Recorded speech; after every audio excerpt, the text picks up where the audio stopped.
I'm Elva Gallagher, and this is my husband, Daniel Gallagher from Donegal. The day that we started standing up for our rights, we started being abused by the legal profession. It started with the will, and Daniel's father was left a farm of land, his ancestral home and land, in the will by his cousin, Madge Frey. She was in the nursing home in Ballindraith, and the solicitor and his wife, Sean and Catherine McGlynn from Letterkenny, went to the nursing home and took the will from a vulnerable old 80-year-old lady who was being prepared for bed at the time, 3 days after Christmas, and they made themselves beneficiaries, witnesses, executors, personal legal representatives and power of attorney.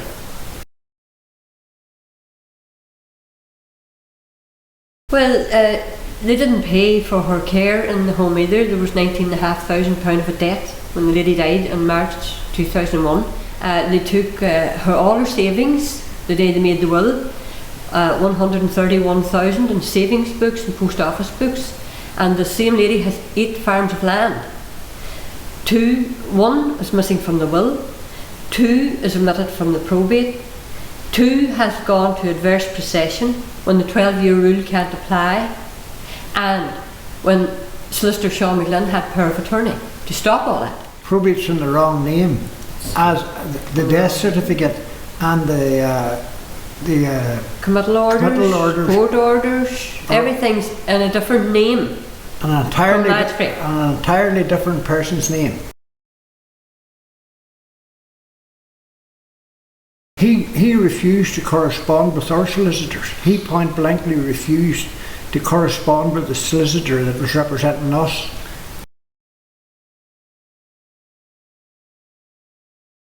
We were still on the land, we were there for 12 years, and we went to a solicitor then in Ballina, Dermot Hewson, and he put an appearance to the court for us after we received the summons. But when we went back to him to get the defence, he wouldn't put on the defence. So therefore Daniel and me had to represent the case ourselves and take it to court.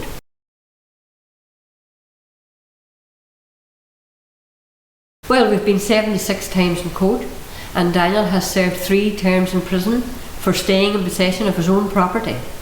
Well, the first day that I was taken to court in Letterkenny, I was denied the right to a fair trial. My case was heard with no oral evidence, no cross-examination of witnesses, and before discovery. So therefore, there can't be a trial. So I was denied the right to a fair trial. And what were the charges against you? Contempt of court. Contempt of court for trespassing on my own property. The first time it was a week, the second time it was 2 weeks, and the third time a week. Is that right? No, the other way around. First a week and 2 weeks. All my family was upset by it. My son was very upset with it, and he's not you. We're not. I have never broken the law in my life. I've never had a conviction of any kind. And my 66 years on this earth, I have not even for a dog licence. I've never been convicted, but I was taken to prison for something that I should have never been in court for in the first place.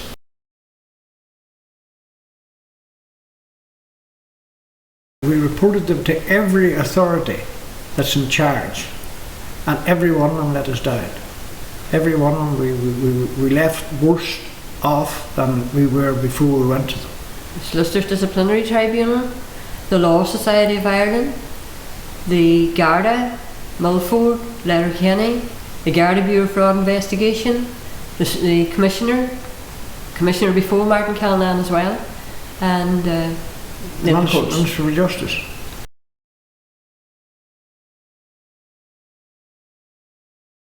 Sean McGlynn said he sold the land first in 2004, but we've been on the land 12 years from 2001. But in late 2012, they came in on the land, they took the gates of the land, dug out the gate posts, took down the signs we had up, cut all the shelter belt of trees around the house that were there for years, and dug up the ground, so we couldn't put our cattle back down. They took possession by force, and they were aided and abetted by An Garda Síochána, because the guards We reported it to the guards what was happening, and the guards come and rewarded them and punished us.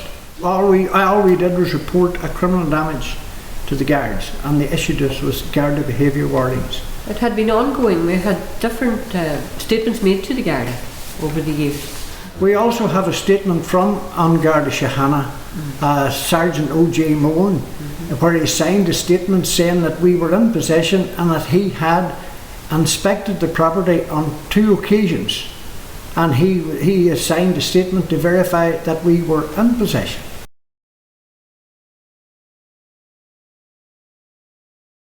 We have emails from them, from America, and they haven't received a thing, money or jewellery or anything else. And Sean McGlynn's writing affidavits stating that they're substantially divided, and it is divided all but the bit of land we're on, when they haven't got a thing. Our land has been stolen. Yes, we have committed no crime. They can't tell me why I've been sent to prison, because prisons are meant to be for criminals, and I haven't committed any criminal offence, but I've been to prison. Kieran Friel has moved on to the land, and he maintains he bought it, but he had no paperwork to prove that he bought it, and he couldn't have bought it anyway because there was a stay on it. You can't buy something that there's a stay on, and as well as that, we were in possession. So it was for sale. It'd have to be vacant possession, but we were in possession. Well, the solicitor who was handling the case is now a defaulting solicitor. He has debts with and Stubbs Gazette and debts and other banks. The Law Society Gazette. The Law Society Gazette and everything.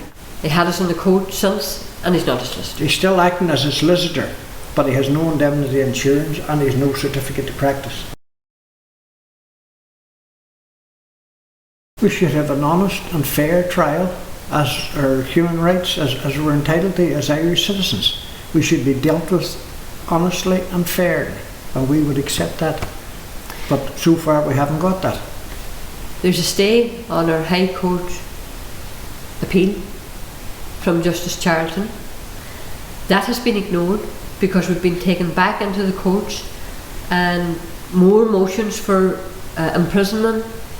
They're ignoring the stay on the High Court order of Justice Peter Charlton. It's appealed now to the Supreme Court, so we're waiting on that coming up.